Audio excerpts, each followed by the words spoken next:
The Galactic Council chamber was crowded that day. Ambassadors, military commanders, scientists, and even a few curious journalists from distant star systems had gathered. The news had spread fast. Humanity was going to demonstrate a new weapon. Most who had come were not worried. In fact, some were amused. Humans had only been traveling the stars for 2 centuries. They had joined the galactic network just 50 years ago. To the older civilizations, they were still a young species, clever perhaps, but far from dangerous. Around the huge viewing platform, alien voices murmured in different tones. Some mocked. Some simply doubted. The Kareth Admiral leaned toward his colleague and whispered, "They still use combustion engines for mining vessels. What threat could they possibly build?" His companion chuckled in agreement. Even the official announcement from Earth's delegation had sounded unimpressive. "We invite you to witness the first public test of our Railgun platform." Most had never even heard the term Railgun. Those who had thought it was an outdated kinetic launcher, something primitive species used before they discovered plasma or antimatter technology. But when the human military transport ship entered the docking bay, the whispers slowly died. The vessel was not large by galactic standards, but its shape was strange, solid, angular, and without the sleek curves most spacefaring species preferred. Mounted along its spine was a long black barrel, reinforced with magnetic coils that hummed faintly even in standby mode. The barrel was nearly the ship's entire length.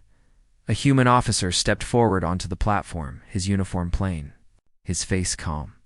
His voice carried across the chamber with a translator's smooth echo. "Today, we will demonstrate the potential of simple physics." There was no grand speech, no technical explanation, just that. Then he turned toward the railgun ship and gave a short nod. The target was a decommissioned cruiser from the Dravith Empire, parked at a safe distance in open space. It was an old warship, stripped of weapons but still armored with standard galactic shields. The Council had chosen it because they thought it would survive the test easily. After all, shields could stop plasma bolts and energy beams without trouble. A lump of metal? Surely no match. The railgun began to charge. The magnetic coils along the barrel lit up one by one, a ripple of blue light crawling toward the front. The low hum deepened into a sharp rising whine. Several alien delegates covered their ears. They weren't used to weapons making such a raw, mechanical sound. In the observation screens, the cruiser floated silently against the black of space. Its shields glimmered faintly, ready for the incoming shot. The human officer spoke again, his tone almost casual, firing. There was no blinding flash, like with energy weapons. Instead, there was a short, brutal crack of sound as the slug launched. For the briefest instant, the camera tracking the shot seemed to lose it. The projectile was moving so fast, it blurred into nothing. The impact came less than a second later, but the feed didn't show an explosion. Instead, there was a sudden distortion across the cruiser's hull, like reality itself had been punched. Then static. The entire video feed cut out. The council chamber erupted in confusion. Voices overlapped in dozens of languages. Some demanded to know if there was a technical fault. Others thought the humans had faked it. The human officer stood unmoving. "You will have visual confirmation in a moment." New camera drones arrived at the target's location. The image they sent back froze the room into silence. The cruiser was wrong. The front half of the ship was simply gone, the edges melted, and twisted from extreme friction and heat. The rest spun slowly in space, shedding fragments. Its shield system had not even activated. It had no time to react. One scientist whispered, "No energy, no antimatter, no exotic particles, just speed." The human officer gave a faint smile.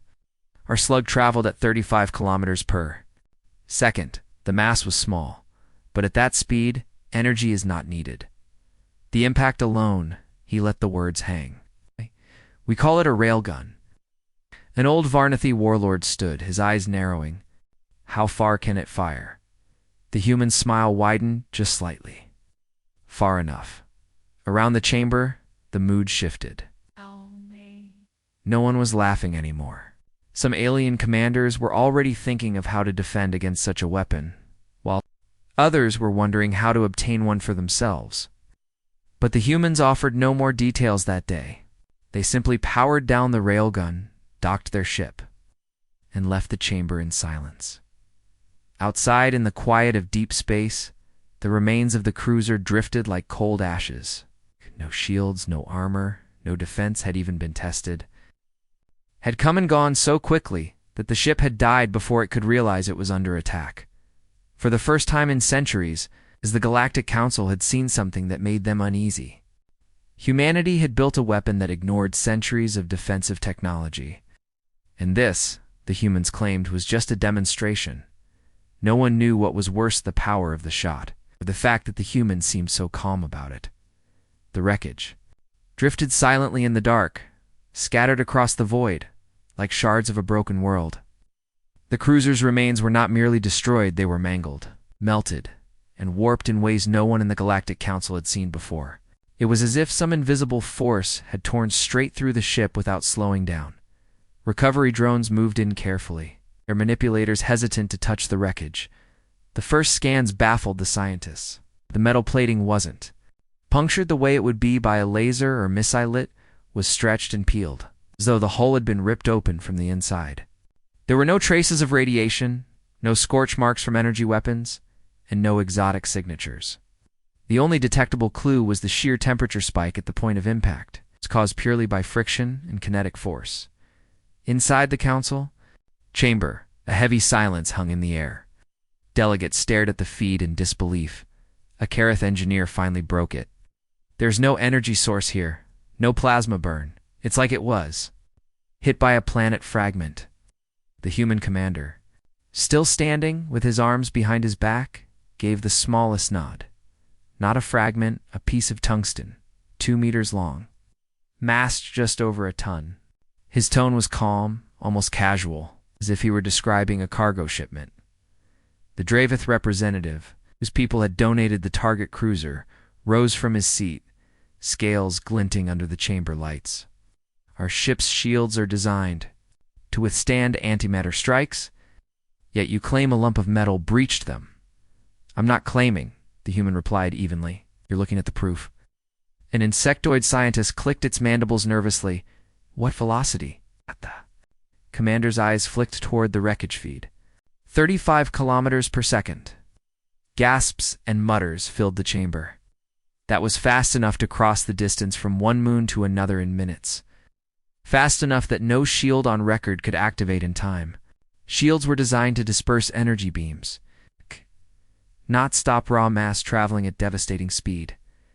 A Lutheri admiral leaned forward, her voice low but dangerous. "What happens if you scale this up?" The human smiled faintly, not answering the question. Instead, he tapped a command on his wrist device.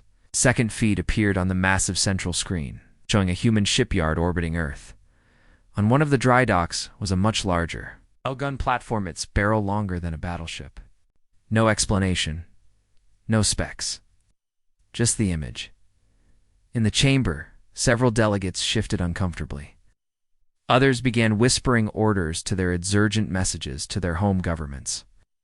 The meaning was clear.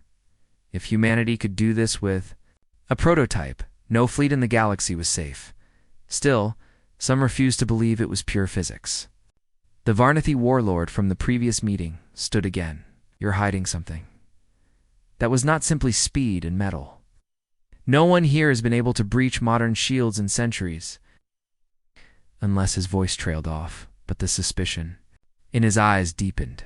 The human stepped closer, lowering his voice as if sharing a secret with the entire room.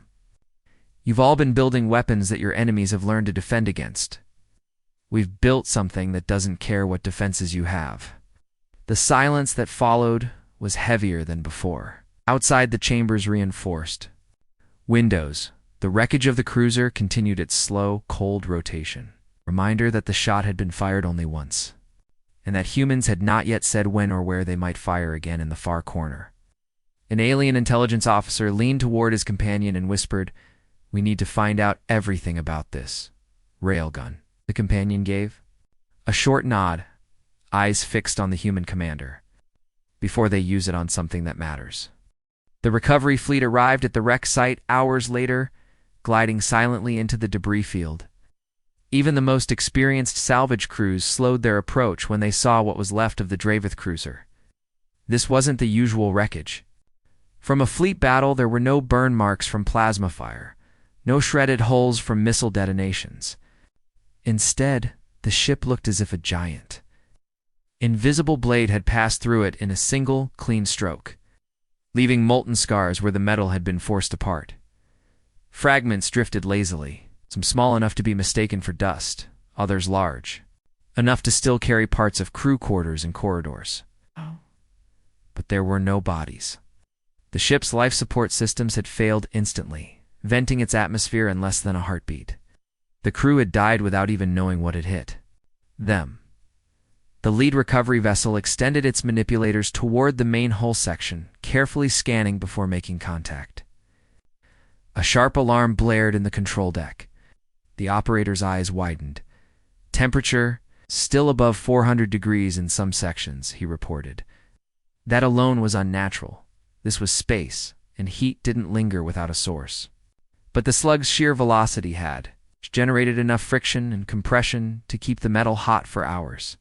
A science drone flew through one of the gashes in the hull, its camera feed transmitting to the Galactic Council's investigation team. What they saw silenced the room. The internal bulkheads weren't crushed outward or inward. They were flowing, as if the metal itself had momentarily turned liquid before freezing again in strange, warped shapes. A Xyrithi physicist adjusted. His translation unit had muttered, "No energy signature, no residual radiation, no destabilized particles. This is pure kinetic annihilation." His words carried through the room like a funeral bell. The human delegation remained quiet, letting the images speak for themselves. But the silence was a statement in itself. When the report was compiled, the conclusion was short and terrifying. No known shielding technology can react to a projectile traveling at this speed. No deflector grid, no plasma curtain, no gravity shear has the reaction time to intercept. The target's defense system hadn't failed, it had never even activated. Across the galaxy, military command centers lit up with urgent transmissions. Some called for defensive research projects. Others demanded diplomatic talks with Earth. But in darker corners, shadowed war rooms began discussing theft, sabotage, and infiltration. If they couldn't counter the weapon, they would have to own it. In a hidden chamber beneath the Council's main hall, several of the galaxy's oldest powers convened in secret. The Dravith representative was furious, slamming a clawed hand against the table. He gave them a derelict cruiser as a gesture of goodwill. Instead, they humiliated us and exposed our vulnerability to every species in the network. A Lutheri admiral narrowed her eyes. "And you think that's all they can do?" "You saw the shipyard image? That was only a smaller weapon. Imagine a planetary defense version. One shot could turn a battleship into vapor before the crew even receives the attack warning." Another voice, low and deliberate, spoke from the shadows a Kelvari intelligence chief. "I've studied human history. They rarely reveal their strongest weapons first. If this is the demonstration, it means they have something stronger waiting." The room went still at that suggestion. Meanwhile, aboard the human railgun ship, engineers worked quietly, cleaning the barrel and recalibrating the magnetic coils. The crew was calm, almost casual, as if they hadn't just shaken the foundations of galactic military doctrine. Captain Rena Holt stood on the command deck, watching the stars drift past. She knew the Council would react exactly as they had. Fear was predictable, curiosity was inevitable, and soon both would lead them to test humanity again. She turned to her second officer. "Run diagnostics on the next slug. Triple-check the velocity parameters." "Aye, Captain," the officer replied, inputting the commands, and Holt added, her voice dropping, "Keep the enhanced targeting array locked on standby. If anyone decides to take a closer look at us, we'll give them a better demonstration." Far away in the Council's grand chamber, rumors were already spreading that the humans were planning a second test, this time not on a derelict, but on a moving warship. Whether it was true or not didn't matter. A seed of fear had been planted. And in a galaxy built on balance of power, fear was often the first step toward war. Some delegates hoped diplomacy would prevent that war. Others quietly hoped for the opposite. For them, conflict was an opportunity. And if humanity's railgun could be pointed at their enemies instead of them, they would pay almost any price to make that happen. No one yet knew that Earth's military high command had already approved the next demonstration. And it would not be for the Council's eyes only. This time, the entire galaxy would be watching. The warning reached Earth hours before the fleet arrived. Coded transmission from a sympathetic delegate in the galactic Council carried just 7 words. They are coming to test your strength. By the time it reached Admiral Kira Voss, aboard the UN's Resolute, the enemy fleet was already in human space. The invaders were not a minor power. They were the Varnathi Dominiona predatory empire that had ruled the outer spiral for over 6 centuries. Their fleets were made of angular black warships, each bristling with plasma batteries and shield emitters tuned to perfection. The Dominion was known for one thing above all. They never negotiated from a position of weakness.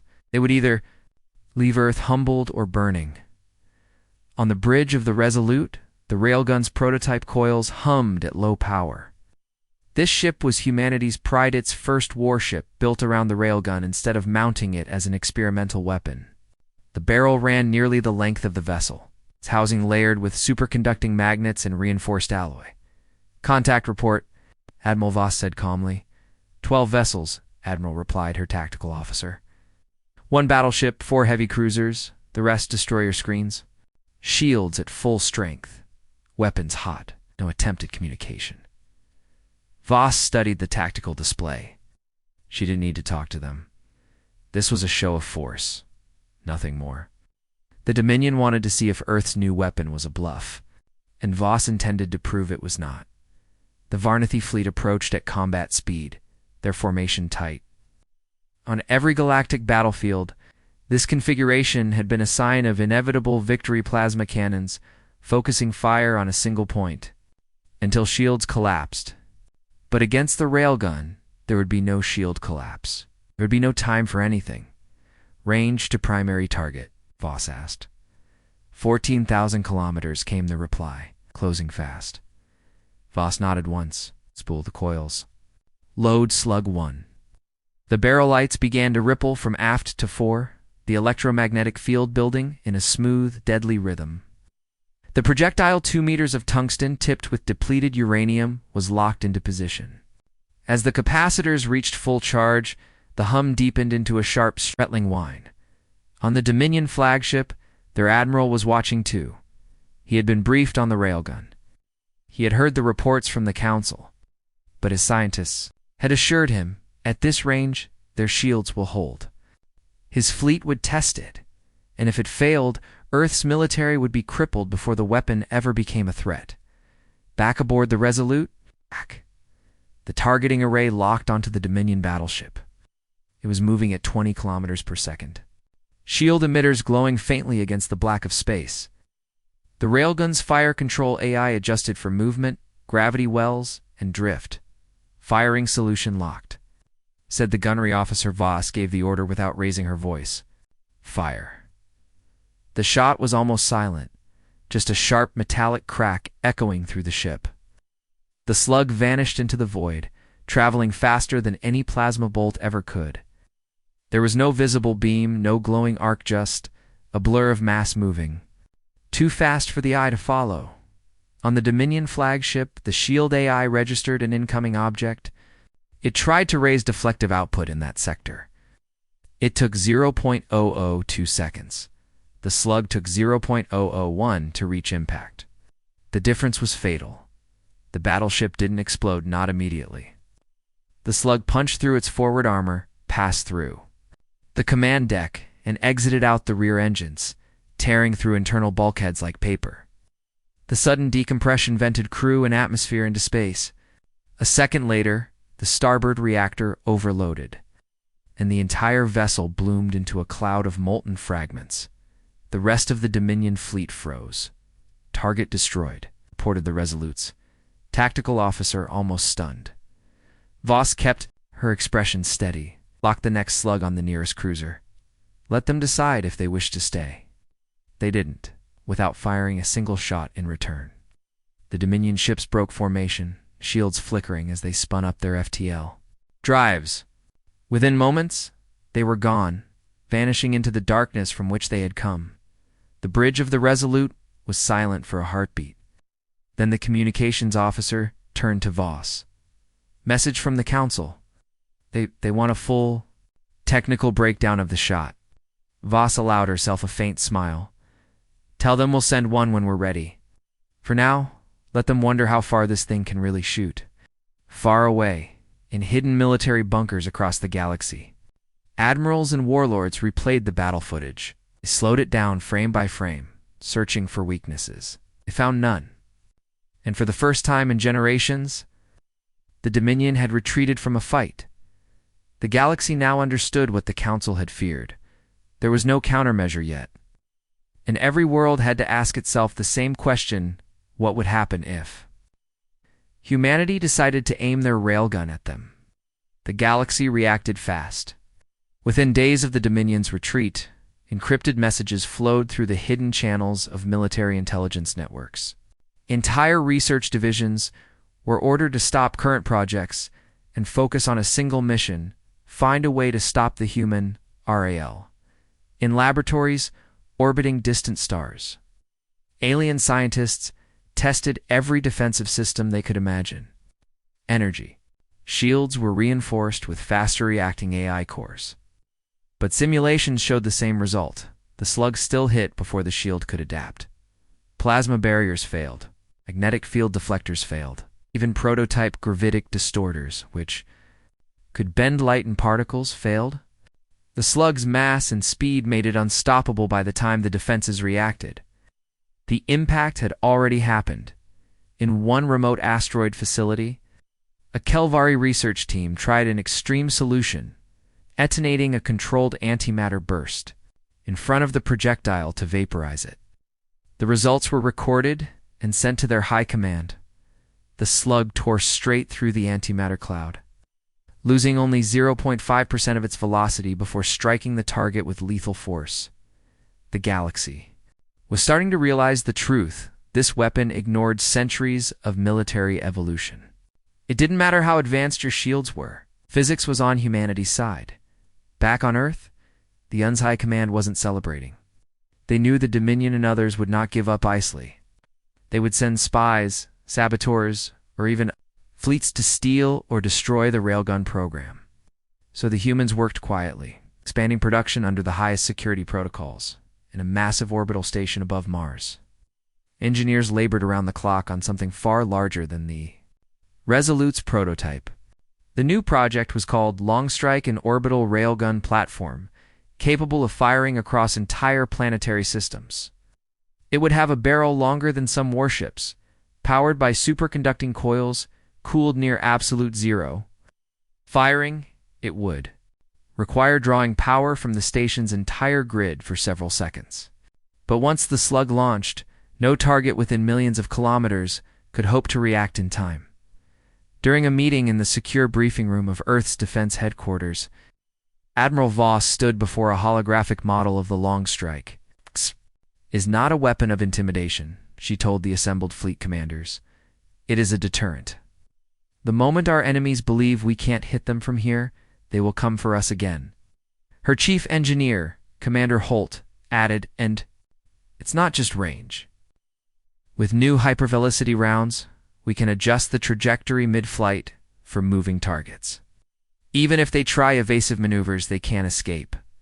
Meanwhile, in the shadows of the galaxy, counterintelligence reports confirmed what they feared. At least 6 major powers were already building their own versions of the railgun. Most of them would fail. A few might succeed. And the first one to get it working would change the balance of power forever.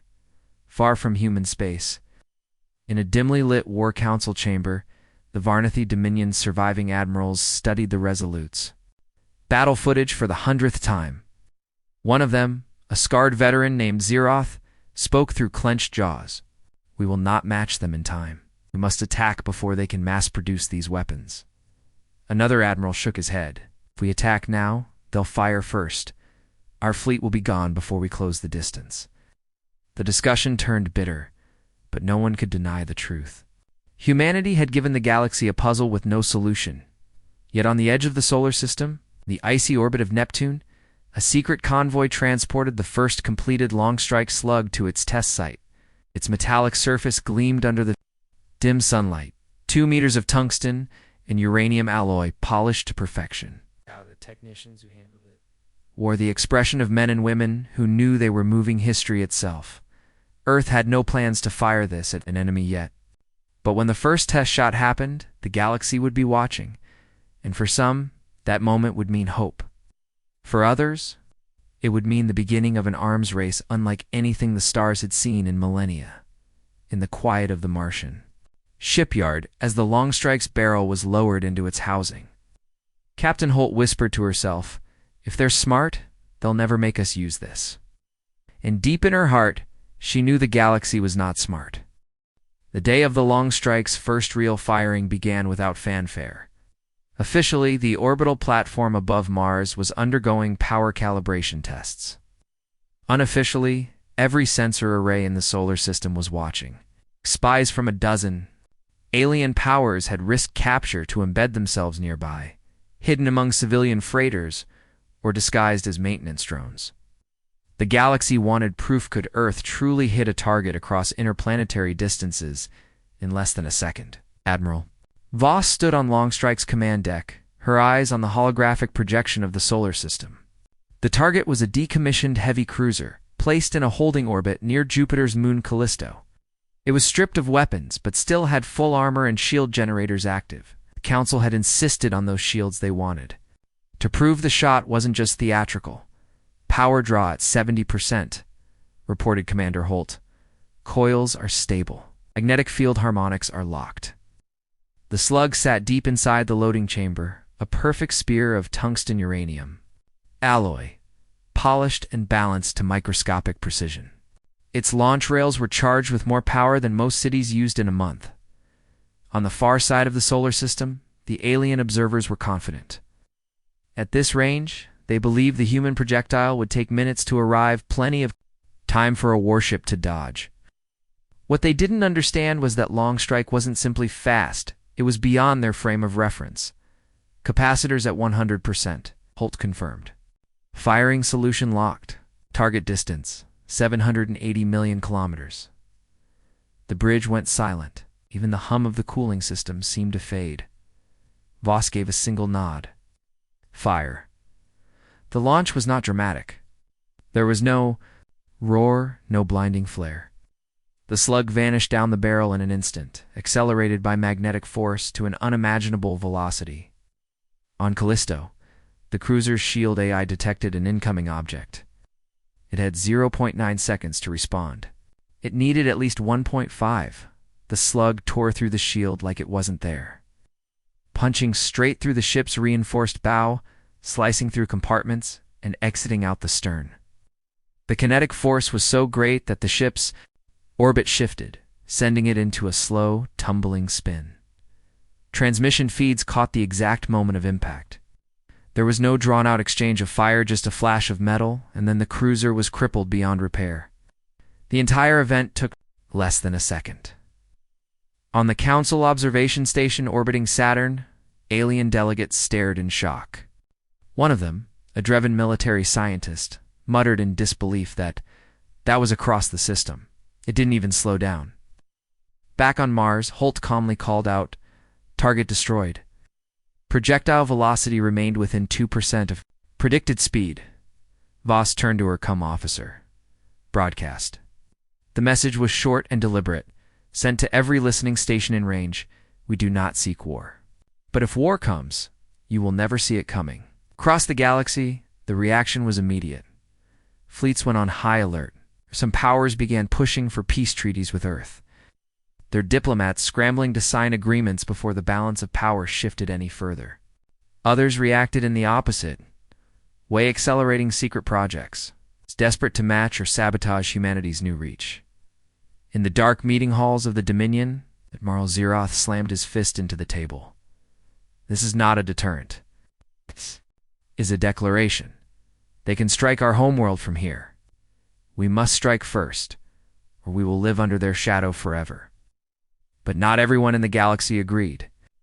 To the smaller, oppressed worlds, the demonstration meant hope. For the first time in living memory, the great powers had a reason to fear someone else. Far above Mars, the long strike's barrel cooled in silence. Engineers moved carefully around it, making adjustments for the next test. This one had been across the solar system. The next, whispered only in secure rooms, would not stop at planetary range. It would be aimed beyond the sun's reach at a target in another star system. And if that worked, the definition of safe distance in the galaxy would change. Forever.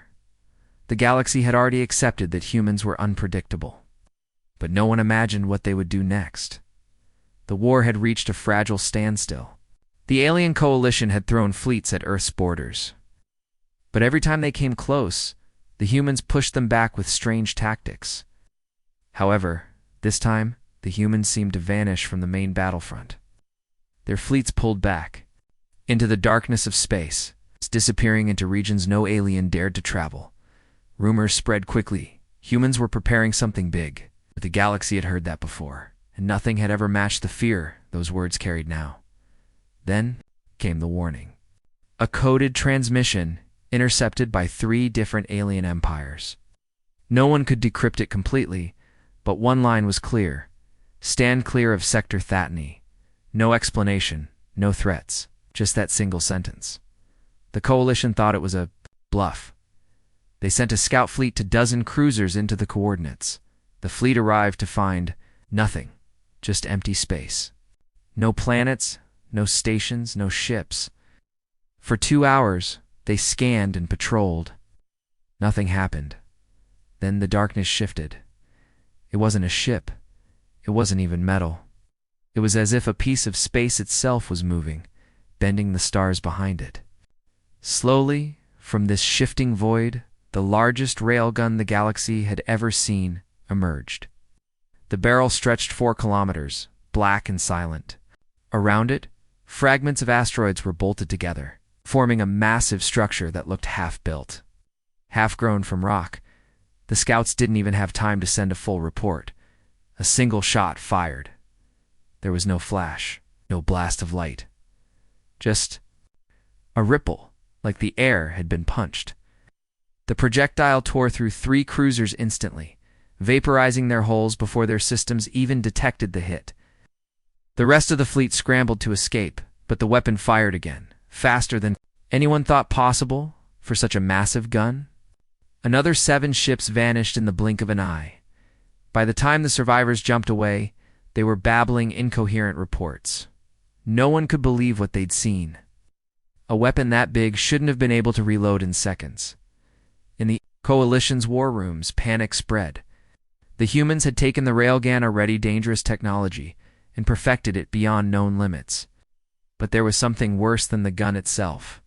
No one knew where it would appear next. Theories exploded across military channels. Some said the weapon wasn't fixed in one place. It could be moved through hyperspace, hidden until the perfect moment. Others claimed it was built inside a hollowed-out asteroid and could cloak itself completely. The truth was stranger. An hidden chamber deep inside the gun's asteroid shell, human engineers monitored every shot with calm precision. This wasn't their only railgun. It was just the first the galaxy had seen. It wasn't meant to win battles. It was meant to send a message back on Earth. Admiral Reyes studied the reports from the surviving alien scouts. She smiled not. With joy, but with cold satisfaction, the galaxy had underestimated them for the last time. The order she gave next was simple. Deploy the others. Let them wonder how many there are, across the void in places no alien eyes had reached. More barrels began to turn toward the stars,